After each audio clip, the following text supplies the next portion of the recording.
Hello. Yeah, how are you doing today? Great. Trying to keep warm today. Are you? It is a little bit stormy out there, isn't it? Yeah. We're the forecast keeps on saying, snow or right. Tomorrow's supposed to snow, isn't it? or a high of 39 or something like that. Yeah. I know.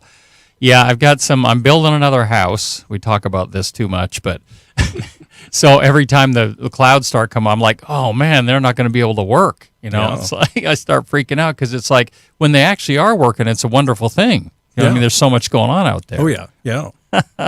So what have you been up to? Explain your week. What's your week been like? This last week or in general? Yeah, just this last week. This last week. Let's see. We had President's Day weekend, so really busy in St. George. A lot of people in town. We've had family coming in town. Had my wife going out of town. Did you have a family weekend or did you work? Both. I actually got to see my family from up north, and then I worked actually at doing a dance at Dixie State after game dance. It's a 30-minute long dance. So yeah. Lex says if you don't know Lex, he comes from a famous family, of course, but we're going to talk about that later. But he also is he plays music for parties and weddings and all kinds of things all over town. Mm-hmm. He's all over the U.S., actually. Yeah, all over the U.S., right. And then you actually do stuff online as well, don't you?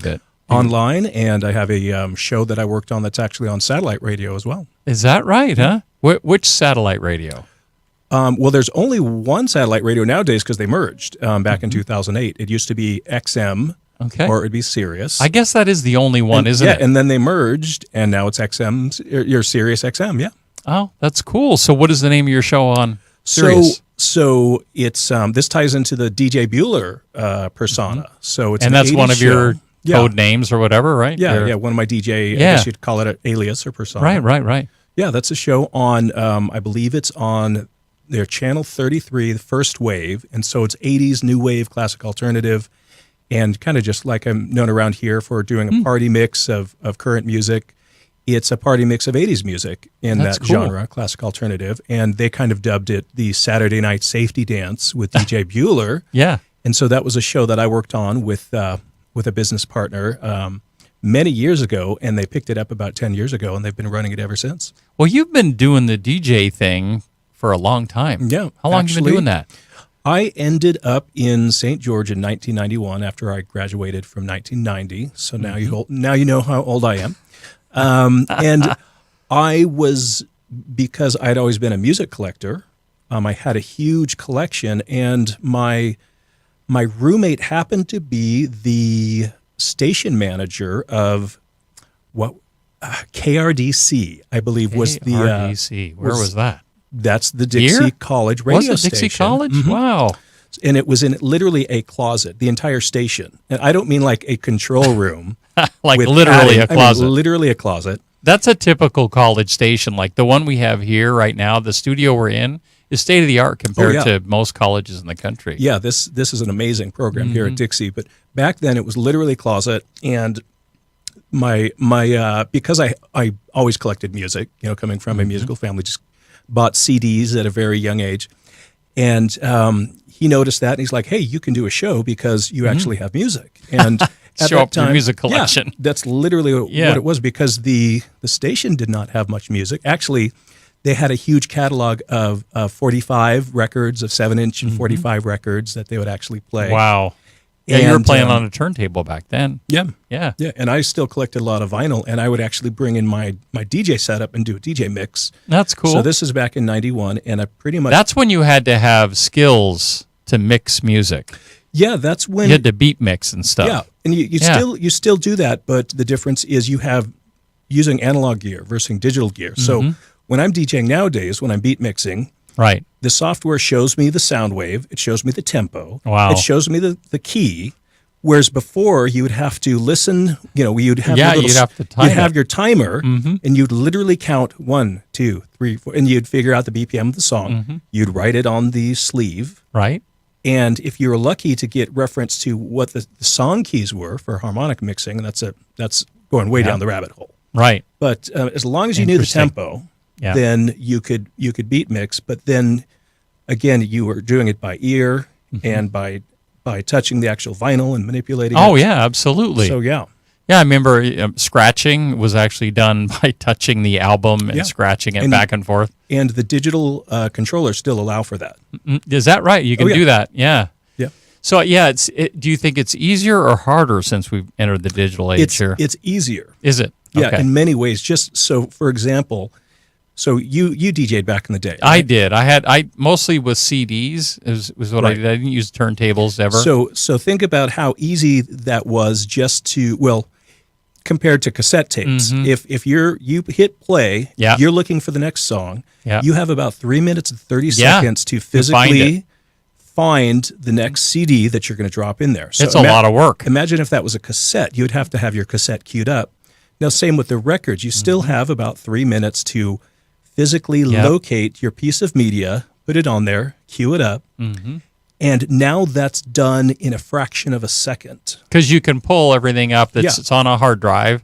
And I've you just got pull it all everything. up. I just type, I do a search. If I'm looking for a song, boom, search. Within seconds, I've got it queued up rather than, oh no, the song's about to run out and I still haven't found the next request. So what does it give you time for? Does it give you time to be a better entertainment piece for the show? Well, you don't have to spend as much time searching for music, so you can actually, whether you're communicating with the people crowd. at the events, and if someone comes up and requests a song and you're like, hold on, I'm trying to find a request already, versus now you're actually getting ahead of it because the software has a request list. So you're drag and dropping your entire, so you can plan, that's cool. You can plan everything out. Yeah, so you can plan your music set.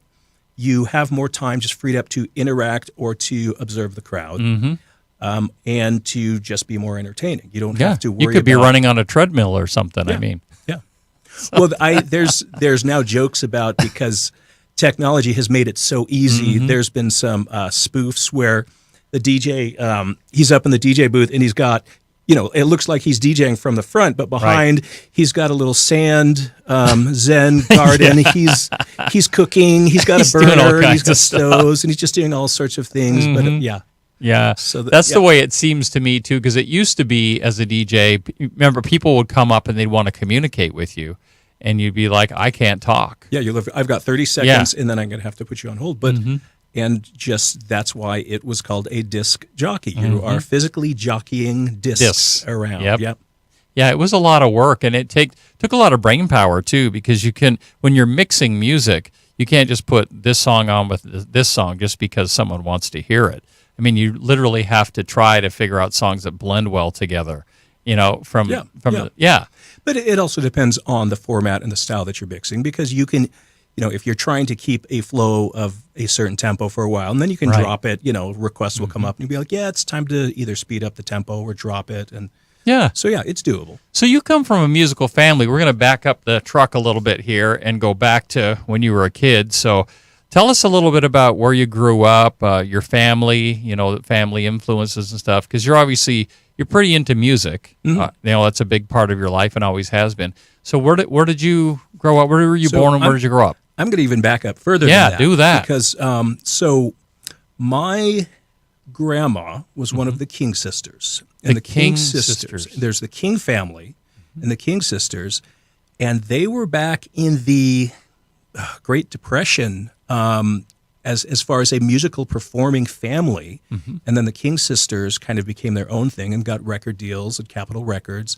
The King family had a television show, and anyone that would be I'm trying to think how many generations, that would be, my grandma, Right. So that's a generation. They had a television generation or two ago. They were well known with that generation.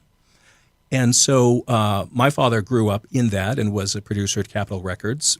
And so we always had music. Grew up in a TV family, basically, and a music family. Yeah, musical. It was a musical television show. It was a variety show. And so I grew up at the very, very end of that in the 70s. They had maybe a few more specials on TV. And I would have just been 2 years old or 4 years old in any of those. Right. And I actually was. So my first television debut was when I was, I want to say 2, and I threw a tantrum on television on the King family Christmas special, literally full, what? Just like screaming. red Yeah. faced, absolutely screaming That's over. cute. And it was a toy. live. Yeah. It was yeah. live Oh, show. yeah. Yeah. So yeah. But anyway, so I grew up. So my whole family grew up in Burbank, North Hollywood. I didn't LA know that. area. Yeah. So you guys, that's where you grew up, is in California. Yeah. So there's a suburb right there in North Hollywood called Toluca Lake, which was where a lot of the, it was actually a kind of a posh neighborhood. A lot of the actors lived there. Bob Hope had a house there. Henry Winkler. had a Henry house Winkler. there. Yeah. The Fonz. And which, again, the older audience knows who these Right, people are. right. And From Happy Days, So the yeah, show there was Happy it was Days, it was yeah. like that, just very nice, kind of upscale neighborhood. And we grew up there, and then, well, let's see. I mean, how much time do we need to spend there? Oh, keep going. I'm liking this. This is I'm interesting. trying to think of I haven't even thought about these. Yeah. you So know. Burbank, and you had a bunch of celebrities living around you, obviously, because there's Burbank Studios right there where they shoot lots of stuff. Yeah, you could see. I would go out to the main street, and you could see the water. The Warner Brothers water tower. Yeah, yeah. On a quiet day, I could hear Universal Studios tours from my backyard. Oh, serious. And back then, it was the Battlestar Galactica the ride or whatever. ride, Yeah. and I could literally hear Cylon, the Yeah. Cylon Raiders, literally hear them and laser blast from my backyard. You and were I thought that close. was so cool. Yeah, that is And kind of cool. I recently visited a few years ago, and you could see the Hogwarts towers now from. oh, is that right? Yeah, you kind of look over the fence and up on the hill. You could see. I believe it's Hogwarts that they have now at Universal. Yep. So that's So, kinda fun. you kind of grew up a little bit of a TV brat, so to speak, because most people have never been inside of a sound stage, or and you probably were in a lot of them. Yeah, but not to the point of where you see these kids that were raised on television that had their own shows. Yeah, it was more of just an association with Sure. the business, Right. with seeing studios. Rubbing shoulders, kind of. Yeah, my dad always had a recording studio in the house. For us, for singing. Yeah, because he Okay. was a composer, musician, producer, and he found it much easier just to be able to record most of his projects in the At house. home, yeah. So we always had that in the house. I grew up LDS, and Yep. so our ward was tons of musicians and Oh, I'll artists bet. and performers. I'm trying to think of anything. No huge names, but just everyone was in the business, Right. And if you live in North Hollywood, If you lived in, yeah. that's Everyone's either trying to be an actor or a performer of some kind and make it in the business, right? And so that's people would kind of commute over the hill. Literally, Yeah. you're just 10 minutes away around. So North Hollywood is literally north of the Hollywood sign. You just kind of go around the corner, and now you're in downtown through the Interesting. canyons. The Coldwater Canyon and Laurel Canyon. Literally, all these canyons that would take you from North Hollywood to downtown Hollywood. Yeah, that's really cool. So tell us a little bit about your dad, because as far as the LDS culture is concerned, most people in this area would be able to relate. Yeah. And it's actually pretty funny because growing up, once I moved to Utah in the 80s in high school, and of course in Utah at that time, Lex De Azevedo, kind of a household name if you're LDS and into music, Oh, yeah. and so we're constantly, anyone that heard my name is Associates it with your dad. associated for better or for worse, Well, you're the son. I mean, Right, it's going so- to be a little bit. It's going to be for worse for you. Yeah, worse for me because at the time when you're a young adult or Yeah. a young teenager, you're trying to find your identity. Right. The last thing you want to do is Separated be from your compared dad. Yeah. to your parents. So Yeah. my father being known as the grandfather of LDS music, that's something that, I didn't really want to be associated with, but now I completely respect that. Tell us what he did, because So he was he wanted to get we got out of LA. So going back to living Yep. in that scene, he very quickly realized that that's a really bad scene. it's kind of party town USA. Yeah, if you're swimming in sewage, you're going to swallow some of Mm-hmm. that water. So that's when in the mid '80s we moved to Salt Lake, and he had already established a record company in Salt Lake called Embryo Records, Mm-hmm. and he was doing contemporary Christian artists and LDS artists Really? just really wanted to do music that was uplifting and spiritual, not necessarily church music, but Right. but he ended up over his Positive career message doing music. doing Yeah. choral music, doing all sorts of arrangements, and then in the LDS community, he wrote several plays, musical plays, Yeah, which were Saturday's Warrior, right. That's the one that I remember the most. which had a huge impact on many of the LDS, on much of the LDS community. I mean, It toured all over the place. it was huge. Because I was in Canada. I lived in Canada, and our local church ward did And that play for the wow. community, for the whole community. They did it and sold tickets, I think, and you know what I mean. And it had quite a few sold out shows. It was and I knew everyone, of course, that was performing because the church was so small in that area that and they wanted me to be in it too, and I was like, nah. You know what I mean? Yeah. I'm too cool for that. So, Yeah. you know what I mean? But yeah, I remember all the people that were in that play, and I remember some of the songs, and it was quite impactful. Yeah. Yeah, it was very impactful, and Yeah. and it lasted a long, long time. It did. And And the premise of the show, for those who haven't seen it, tell us what the premise is. you tell me what you believe the premise is. Well, it's about that we all have a purpose in this life, and that we had that purpose before we came here, and that we're part of the reason for being here is to find each other and help us to get back to where we were. Right. It was kind of, it was very LDS influence. Oh, There was totally. the pre-existence. Right. And, finding the, finding the Yes. the missionary That we had promised we would find them Yes, somehow down yes. here. Yeah. It was very LDS and nowadays, so a lot of that doesn't translate as much, because that was in the 70s. Yes. There were some themes that were very a little dated. topical to Yeah. the 70s that don't translate, because they did a movie, a motion picture in, I think, 2016. Oh, they did? Yeah. It was they did a motion picture release, and it was in the 70s because Right. it only makes sense in the 70s. Right. But Like Jesus Christ Superstar or something Yeah, like that. yeah. Yeah. But interestingly enough, that was, although that helped my dad get started, that was he moved on from that and did other things, but that was kind of one That of was the things pinnacle kind of what his fame related yes, to that. Yes, Yeah. but as from his perspective, that was a project he did decades ago, and Oh, of course. Yeah, know, that's that- in the past, yeah. and and people won't forget about it. yeah.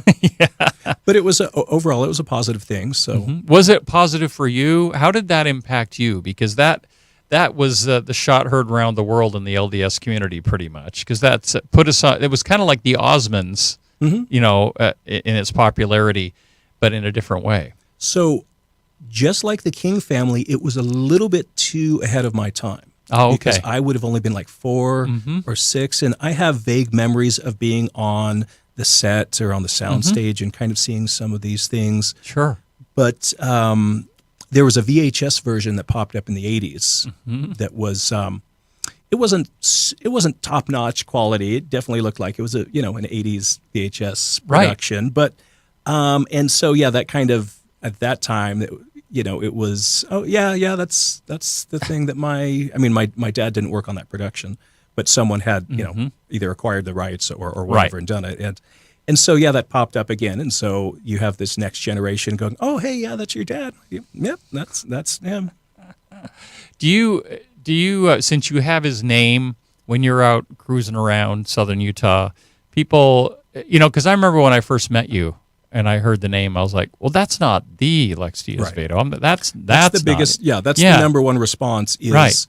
People the bulb starts flickering their head going, wait, that can't be the the original. So, clearly, and that's when I emphasize the second, number 2. Number 2. Lex the Younger. Yes. Yeah, Lex the Younger. So when you were young like that, did you have a lot of desires to be on the stage, to be a performer, to be an actor? Did any of that come up for you? Just the opposite. Really? Yeah, well, it's kind of like when you're. So I was forced to take piano lessons because my dad plays piano. And do you still play? Of course, I didn't want to. No, You don't play now? no, I didn't, because the way I was literally forced against Right. my own will. It wasn't a choice. It was like, you're an Azevedo. This is what you Yeah, do. this is what you do. So of course you're not going to want to. Now, as an adult, do I regret that? Of course. But when you're not given when you can't choose it, when you're not free to choose something, Right. then You're just kind of put in it. you're put in it, and you don't want to do it, even though maybe it would have been for my own good. It's like when you're LDS and they say, well, you can't drink alcohol. You're like, watch me. Yeah. So pretty much when the choice is taken away from you Yeah. and you're told what to do, Yeah. you'll choose for better or for worse. You'll choose the opposite. Yeah. And so that's why I believe in letting people make, presenting the case, presenting the information, and then if he said, "Now, would you like to learn how to play piano?" I probably would have still said no, but at least Would have been your choice. Yeah, it would have been my choice. Yeah. So, do you play the guitar? No, I play Nothing. no instruments. And I'm guessing your dad and his family were all really musical that way. Yes. Yeah. Yeah. So we sang at a young Did age. you? We sang, yeah. And do you sing knew how to- now a little bit? Only at gunpoint. So You really went your own direction, didn't you? yeah, it was again because it felt like quite often. So a little bit about the family dynamics. I had 3 older sisters and then 2 younger sisters. So it was a family of 6, and I was the only boy and 5 girls for many, many years. Only And boy, then 5 girls. 10 years later, my parents had 3 more kids. What? And so there was a boy, a girl, and a boy. So eventually I had... There were 9 kids? Yeah, so I come from a family of 9, but I did not have a brother for 15 years or so. Your dad makes girls. Yeah. So now all of them enjoyed singing, and so I pretty much got All of them? So I got thrown into it, but also, Yeah. So my dad was very different back then, and he was very strict and it's my way or the highway, and it was very religious. And, Oh, yeah. yeah, and that's not. He's the patriarch. Yeah, Yeah. He was that, and he's way cool now. Is he? He's way lightened cool. up? Yeah, he's. How old is your dad? Oh, what is he? I would think he was born in 43. So what is that? Oh, my gosh. He's got about 19 years. He's got to be 76. Yeah, I think late 70s, I think. Yeah. You would think I'd know that, but Yeah. no, I think it's 43 is when he was born. Okay. So Yeah. so it was we always, and because we would be involved with our extended musical family, the King family, and they would still get together and they would sing things. So I knew how to I can read notes, I can read music, I can plunk out a melody on the piano if I had to. You probably have a lot of natural abilities it's in your DNA. It's just in my DNA and my upbringing. Right. And so, and I was encouraged to be in choir and to be in Right. boys' glee or whatever it was back in the Right. 80s. And again, I could read sheet music and all of that, and so I still kind of can to Right. this day. It's just, and the most, so I don't. It's a different kind of performing. So the kind of DJing I do now is more of an entertainment kind of performing, but it's not playing an instrument, so to Sure. speak. Yeah. But it is interestingly enough, it is a musical performance. An Oh, entertainment absolutely, kind of yeah. performance. Well, I think it's interesting that you didn't decide to go into the performance aspect, but music is still really a huge part of your life. Yeah. I mean, it's pretty much all of it. Well, nowadays I am a performer. That's I see it. I see what you're saying. Yeah. Being a musician versus Yes. a performer. Yeah. Yeah. And I was actually very afraid of public speaking and being in front of people, but radio is, even though I could be speaking to 10,000 people right now, I'm just the only one in this room, or with you. We're the Right. only ones in this room, and it doesn't feel like I've got all these eyes on me. But then when you get on stage, and I have been on stage in 10,000 people, it's kind of a different, it's kind of a different experience. So Absolutely. I really had to learn how to get rid of my stage fright, fear of public speaking. And ironically, I ended up being a DJ and speaking publicly all the time. So We're talking with Lex De Azevedo II, and we'll talk some more. We're going to talk more about your life more after this. got it.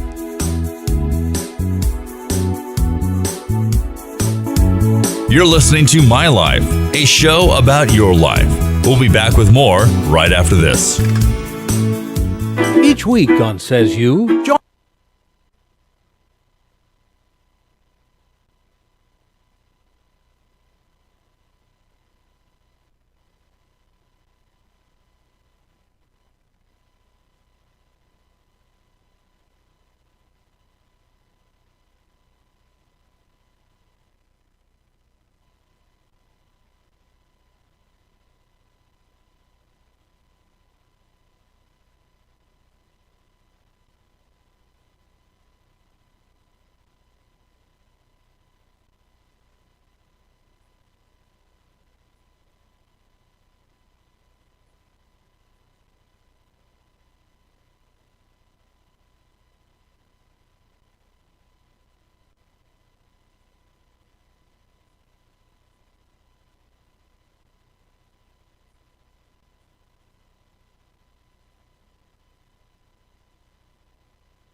We welcome you back to My Life, a radio show about your life. And now your host from the Senior Saver, Kevin Fry.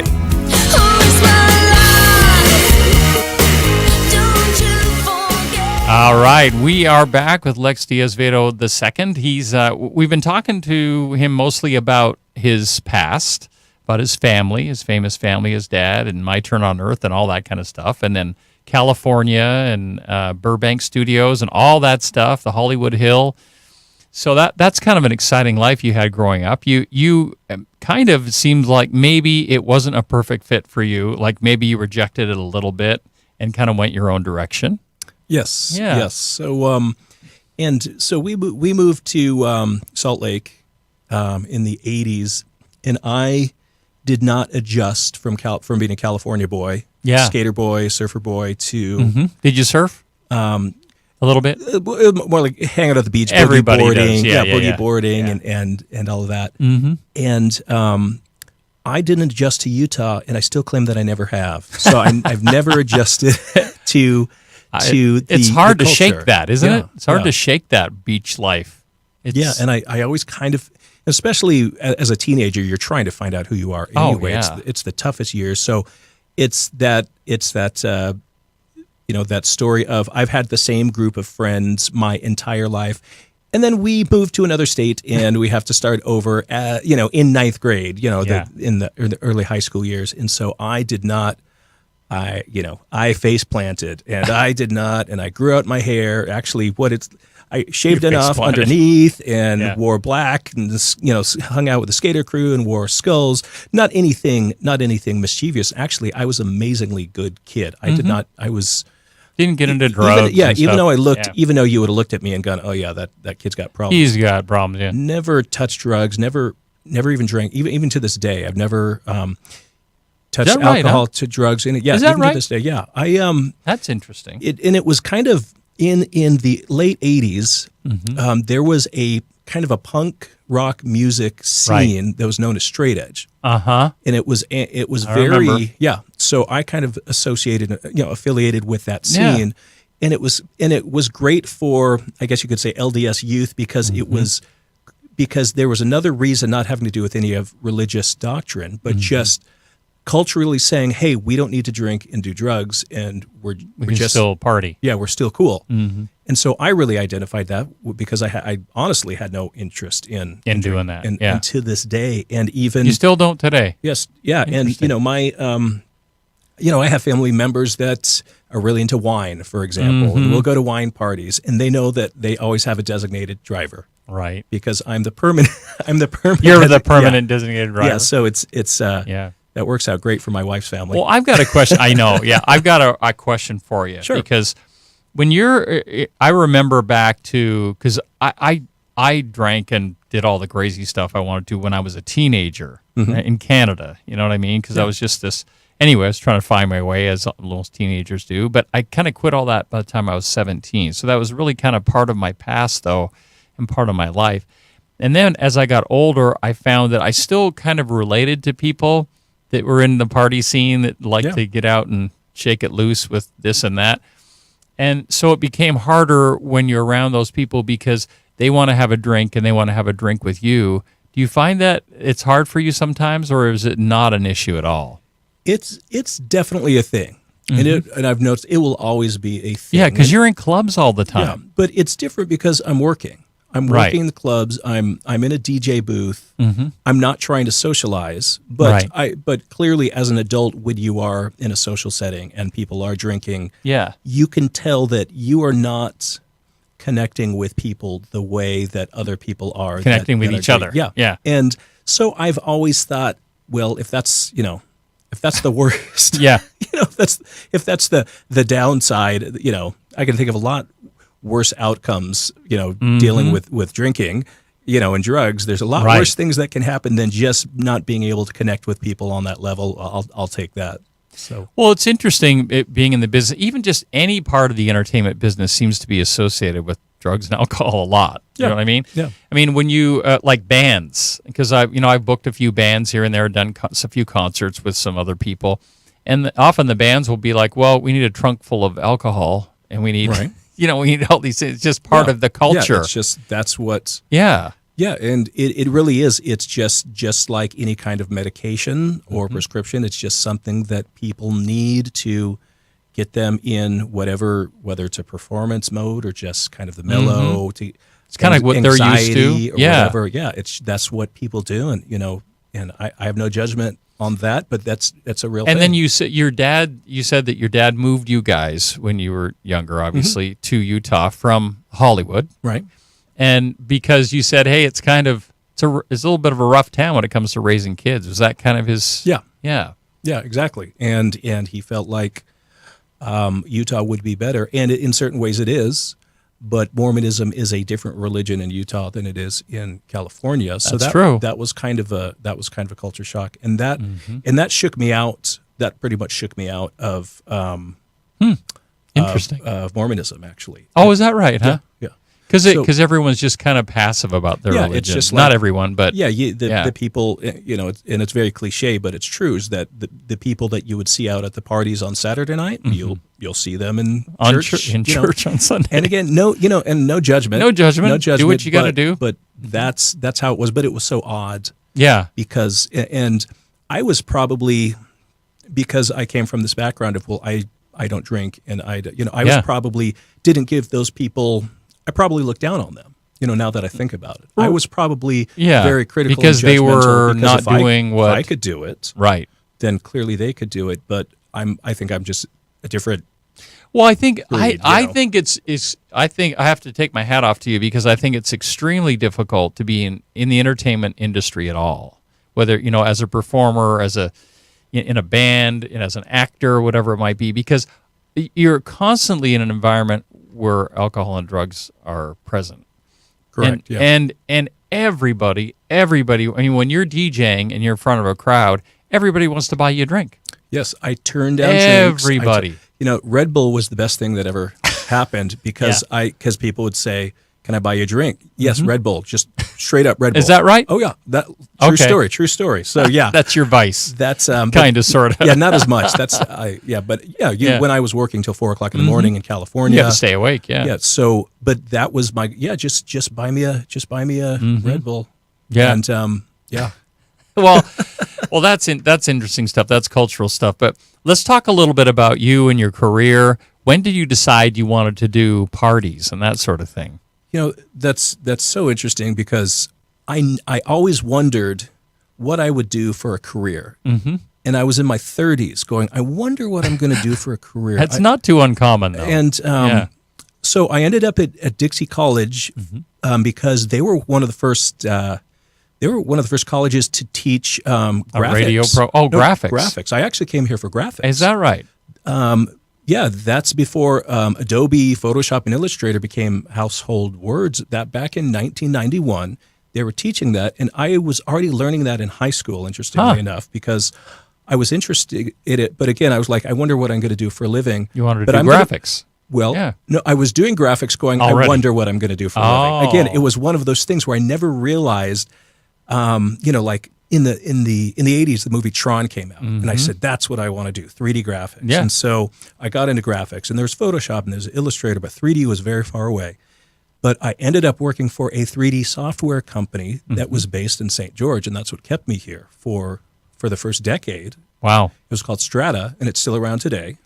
And you can go to strata.com. They're still making 3D software, and I freelance for them. But so I had all of a sudden, I literally fell into this career, and I'm like, oh, I guess I'm doing what I always thought that I would do. And then I was always DJing on the weekends. Yeah. And then what happened over time is the design work became freelance, and the music on the weekends became kind of the main gig. And I've been able to move back and forth depending on how. So you're still doing graphic stuff? Yeah. So I'm a freelance graphic designer that I'll fill in hours during the week. And that came in handy once you get into event production rather than hiring a graphic designer. But so I've always been interested in technology and being raised in the multimedia age and the desktop publishing age in the 80s and 90s. That had always interested in me, but it never occurred to me that that's what I'd do as a career. Wow. And then just collecting the music, it never occurred to me that I would be a DJ. And then I came to Dixie, and that's when they said, "Oh, you have a lot of music. Why don't you come and DJ this party?" Come into the closet here. And then it was yeah. like, "Oh, okay." Then I found a few friends that had sound systems and borrowed turntables, and then I realized, hey, I should probably invest in this. Off to the races, huh? Yeah, and then and now I've been DJing and doing graphics for 30 years, and so I've acquired quite a bit of things along the way. So, do you think that any of the motivation to DJ was related to, getting paid for, you know what I mean? Like, was it a financial decision to a degree? So there's DJs that will talk about, and I'm sure it's similar with other performances, but I remember the moment that I said, "Oh, I really like this." It was a Dixie College dance in one of the buildings just west of here that no longer exists. But it was outdoor balcony that you could have big enough dance on that was connected to, one of the buildings. And I was DJing. Back then they would hire the radio station to do the dances because they had the equipment. I remember playing a song that was the song. I even remember the song. Yeah. It was a rap song. It was a hip hop song. 90s. Check the Rhyme by A Tribe Called Quest. Okay. Oh, yeah. So total obscure reference, but that's how well I remembered it. I put the song on and everyone just started jamming and I said, "This is really fun." You're motivating a crowd. I'm making. Yeah. I'm instrumental in making this. Yeah. And you could break it down on many different levels. Oh, sure. I'm creating a party. I'm giving happiness, or I'm fulfilling, or maybe I'm getting attention. A lot of that is I'm getting attention. But at that point, he said, and it had nothing to do with money. It was like this thing that I feel, this vibe that I feel, is something that I want to do. Interesting. And it never was about money until probably decades later. Decades later, when it was like, oh, I can actually turn this into a money-making career. Because back then it was school dances, maybe church dances, maybe some community events, but DJs hadn't established themselves as a career option like it is now. Yeah, it's true. It was more of a hobby. If you were a DJ, you were a hobby. Weekend thing. Yeah, especially in southern Utah. Yeah, because they didn't pay. Yeah, if you lived maybe in like Salt Lake or LA. San Diego where I was. Yeah, you could be DJing all the time, but in a small area like this, it was if you can find a birthday party or a wedding. Yes. And, hey, great. And then you just invest in more equipment, and then you just invest. So nowadays, it's a completely different animal. It's a legitimate industry. Yeah, it's interesting to see the changes that have happened in this market, the evolution, so to speak, of DJing. Because I know in Utah for a long time, it was kind of cheap. Everyone was really kind of cheap. They're like, "Hey, come do my party for $50." You know what I mean? You'd be like, "Oh, okay." But now you've got corporations and things coming in, and you've got a lot more people with money in the area. Yeah. And so they're willing to pay, a wage for your services that can actually help you have a career in it. Yeah, what I see happened in the industry at some point, or at least I embrace this concept, is it went from a service-based industry, like I will hire you for $50 an hour, versus come and do something that's entertainment, be a performer, do a show, do a show and a performer. And so when that light flipped on for me, it's like, oh, I'm not going to be a service where, here's my menu and here's how much I charge an hour. It's like you either want me or you don't. Right. And I'm cool if you don't. But if you do know who I am and what I can do, then you will probably want to hire me. And it's not about, $50 an hour, at that point. So Right. Yeah. Like you're getting paid to do a job. Yeah. Like mowing someone's lawn. Yeah. Industrial. Yep. Yeah. So now you've kind of transitioned a little bit now too. You've got a lot of different things that you're doing. You do. There's a local radio station in town. You do still doing a show on, right? Tell us about that. So I have been been on radio pretty much for the last 30 years of just since you started here. Yeah, since I started in the closet. Dixie, Dixie College closet. Came out of the closet, and then and then pretty much a lot of different stations, but it's always been based around what's called a mix show, and a mix show is like a nonstop club mix kind of party mix, and so I've been on B92.1 doing that forever. How long is forever? Since B92 became a station in like 20 St. years. George. Yeah, is that so right? I want to say 2001, I think, or somewhere around 2000 is when when the B popped up, and then. And that's DJ Lex. Yes, that's DJ Okay. Lex. Yes, and that there's been so many different radio mergers over time and things that it's kind of a blur. Right. But yeah, I'm pretty sure since about 2001, been on B92.1. 20 years. Yeah. That's awesome. And anything else? You done anything else So radio-wise? I've been doing for just as long doing internet radio. Started in 1999. For just as long? For 1999. Really? Yeah. But I that's, didn't know that's that. 80s. That's so I as a child of the 80s. So there's DJ Lex that people Right. locally Familiar with. that I'm playing the top 40 music, the remixes, I'm doing all that stuff. And then there was a DJ Lex online, and that eventually turned into DJ Bueller. But the DJ Lex online was known for his 80s channel because I had been collecting all these cool 12-inch vinyl mixes, and I digitized them, and I made an internet radio station out of them. No one had done that before. Wow, that's cool. So it was kind of for the 80s geek, musical geeks that was like, Yeah. oh, this is really cool. I remember this cut back in the clubs and, the B-side of this and that. So for the musically educated 80s kids, it was very cool. And that's been running since 1999, and that's still running today. Wow. And then it turned into, instead of the DJ Lex doing the 80s thing, it turned into the DJ Bueller thing because just the show that I worked on that ended up on satellite radio. And so now I travel all over the U.S. doing 80s parties. That's kind of your brand now. Yeah. Yeah. So locally, people don't know that, but now they do because I've been trying to do local shows as DJ Bueller. Doing Well, 80s you've been parties. doing Yeah. them, haven't you? Yeah, I've been doing that the first Saturday of the month at Blues Cats. And I actually do a club mix with music videos, which most people haven't really 80s seen. music videos? Yeah, 80s music videos. Wow. It's super fun because those videos are absolutely ridiculous. I mean, They're talk 80s about the videos. funniest, goofiest, I know. nostalgia. So, Yeah.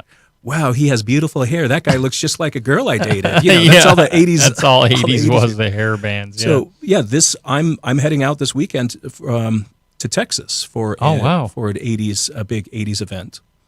And So so when you do that, do they pay your travel Yeah. and all that kind of stuff? Yeah. Is that right? they huh?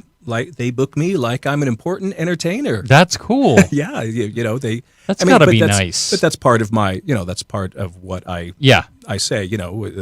This is what's transportation, required, yeah. accommodations. This, for this much for the gig. This, all that stuff. So yeah. So now that I'm doing that, and that's really And what, you'd have to drive there, wouldn't you? no, 'Cause you have. they're flying me. So how do you get your equipment there? So it's a plug and play Oh, gig I where see. I just bring my laptop and my controller, which fits in my They're just carry-on. hiring your talent. Yes, so I'm plugging into a big system, Mm-hmm. and that's the great thing about technology as well, is because DJs don't have to travel with record crates anymore. Yeah. or Well, I CD was just crates. thinking So, you had yeah. to pack all your speakers and all your equipment like they used to do, but you're going to a place that's already set up. Correct. So no, I still do that. I will still do if they're hiring a sound system, and I'm bringing a sound system because now that I have a production company that has sounds, lights, truss, I do that. But most of the time, I'm getting on a plane with my laptop, with my controller, flying out somewhere, plugging in to a venue or existing sound system, and doing my thing. Yeah. Wow. That's kind of. Do you like the travel? Do you like Yes. that sort of thing? Yes, I love traveling. I love meeting people in all these new places, and typically we have this love of 80s music in common. It seems to be has remained really popular. Yeah. Well, it's party music. It's a lot of it's kind of party music, I guess. Yeah, I mean, right now, we used to have, the baby boomer generation that Right. was controlling everything with like Yeah. the 50s and 60s Right. and 70s, and now Gen X is coming up, and we're saying, hey, Billy Idol, we're saying, back.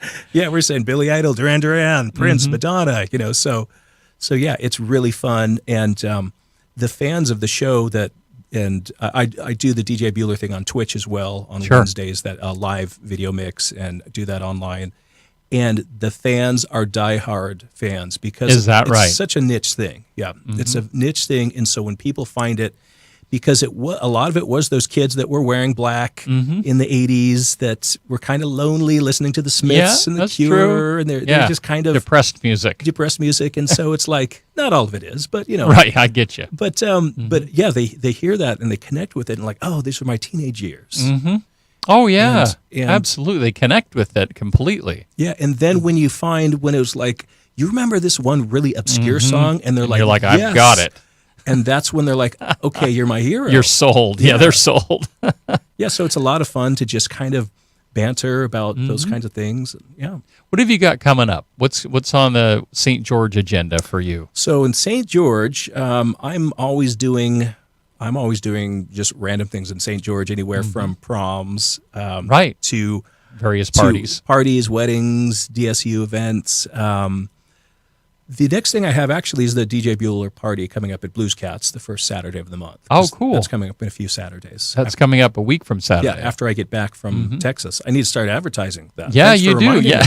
me. Well, this will help all these classical music listeners Yes. or be over there immediately. Well, interestingly enough, I think you've been over there and you've seen some of the crowd. Yeah. And it's actually older than I It expected. usually is, yeah. Like which is great. usually 40 plus, 40 to Yeah. 60-ish. Yeah. Yeah. So, anyone that they're like, oh yeah, I like the '80s. They'll be there. They'll order some food. It's and fun have a music. drink, and Yeah. they'll just sit and watch the music videos. When does that start at Blues Cats? So that's let's see. I want to say 8. About 8 o'clock? Yeah, Goes so like 8 to first midnight-ish? First Saturday of the month, 8 p.m. I'm pretty sure is when doors open. Yes. And then you've also done some other things at the skate park, over there in Green Valley. Didn't you do an event there as well? Didn't you do a roller skate park? Oh yeah, I've DJ'd at the rig before. Yeah. I've done some things I pretty much DJ'd in Everywhere you can. every gym, barn in the area, literally every barn in the area, every gym, every school in the area. Yeah. And I'm usually all over the place, and right now I'm actually booked out probably until May and June. So it's getting really busy. Oh, one of the other things I started doing is what is it, Hive 435? Oh, yeah. Very cool little, I don't know what they call themselves. They call them a pub or Oh. food, food. Right off the boulevard. Yeah, food. Food and beer and just kind of a hangout, kind of. You've been playing wine music bar. over there? Yeah. Do people dance? Do they? No, it's just Okay. hangout. It's just kind of hangout. It's just background music, kind of background wallpaper music a little bit. Yeah. Which is very different. Usually I'm trying to get a party started, and you're trying to play music and not trying to start a party. Yeah, I've done those before too. Those are always a little bit harder to do. But it's really fun. People appreciate it. They go, oh, They do. it's not just someone plugging in a playlist on Spotify. They care enough to have a live DJ that can. It's a good idea. Yeah. Yeah, it seems like that's a new restaurant there on on the boulevard. Yeah. In that It's amazing food. Really good food. Is that right, huh? Yeah. Yeah, well he's got the other restaurant too. I'm trying to he's got 2 restaurants. Oh, okay. Didn't know Yeah. that. But yeah, really, really good food. So I'll be doing more performances there and at Blues Cats and then at a high school near you. Well, we got about a minute left for you to give us kind of your take on life. Like the things that motivate you, the things that we should be doing as human beings. What do you think? Yeah, a minute. It'll take me a minute just to answer, just to Think respond. about it. Yeah. Wow. Let's see here. I'm really all about just taking. So the way that I live is taking responsibility for my life, being 100% responsible. Try not to use words like blame or shame or guilt, anything like that. Or victim. Victim. It's because even, it's eventually there's something I could have done differently and I need to take responsibility for something. Even if it was outside of my control, there's always something I could have done differently. So it's about responsibility. It's about personal freedom, choice.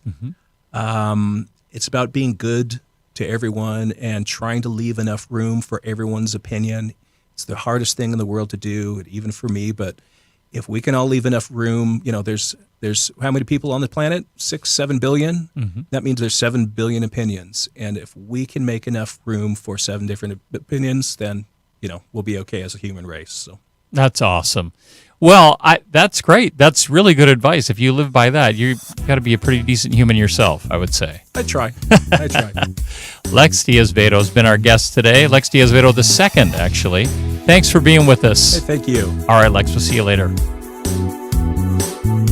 You've been listening to My Life. a radio show about your life with your host, Kevin Fry. If you'd like to share the story of your life, contact Kevin at kfry@my